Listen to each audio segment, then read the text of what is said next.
Well, we're still cleaning out the office that was the home of the Similkameen News Leader for the past 12 and a half years.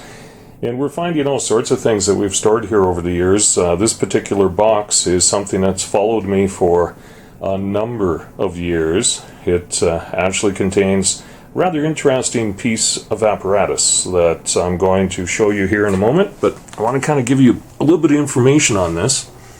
So if we look on the label here, gives you an idea that this came from Washington State. And if we look at the sticker from the airlines that I guess this originally was transported on to Seattle, you'll see the date in the bottom right hand corner. This is October 23rd, 1968. So that'll give you a bit of a timeline on the age of this particular piece of apparatus. If you're a radio person, you'll totally understand what this is if you've been in radio for any length of time. So let's open this up. I know what it is because I've had it in here for quite some time, but this is the original box, the original packing for this apparatus. Now it looks like a record player, and I'll tell you it isn't. Well, it is, but it isn't. Apparently everything is here except for the actual diamond stylus on the end of this arm. But this was a tool that was used back in the day to record discs at radio stations long before reel-to-reel tape was around. And I'll give you an example, because included in this box is a number of blank discs.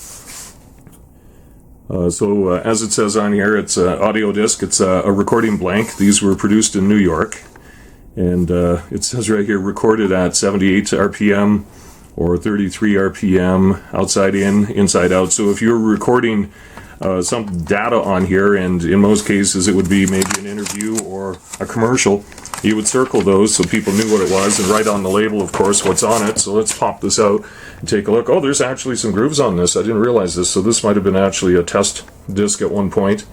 But it would sit on, let's see if I can find this there. It would sit on there. And this arm here, I guess, would move over or something. I don't know. I don't know exactly how it works, but I know that all the parts are here except, like I said, I believe the actual diamond stylus that would do the actual cutting of the data on there. But anyway, I thought this was really kind of cool. I received this many years ago when I was working in a radio station in Princeton, and I think all these are blank. I don't recall that any of them have anything on them except for maybe a couple of test grooves, like I said. But anyway, this to me is a very interesting piece of history. Especially in the industry that I spent the beginning of my career in. And this is a very heavy piece of apparatus, there's no doubt about it. It's a two-person job to lift the box and move it around.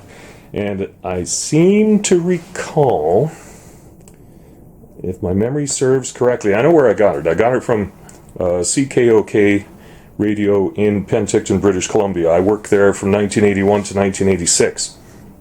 And I picked this up during the time I was there. I believe it was used there, but I seem to recall I paid $50 for this. Pretty sure I paid $50 for this. I don't know what it's worth now, if it's worth anything, but to me it's just a kind of an interesting piece of radio memorabilia for me. I have some old radios and some other radio memorabilia, just that one day I thought sooner or later I'd put some of it on display, you know, just to kind of promote the history of radio and some of the things that I've done and some of the places I've been. And as it turns out, this ginormous box continues to follow me around in my life, and I don't normally look inside, but I thought today would be kind of cool to kind of share this with you as we're packing up our office, our newspaper office, and I still have bits and pieces from my radio history and radio past along with me. So there you go. It's a piece of radio history for sure. And I got to share it with you.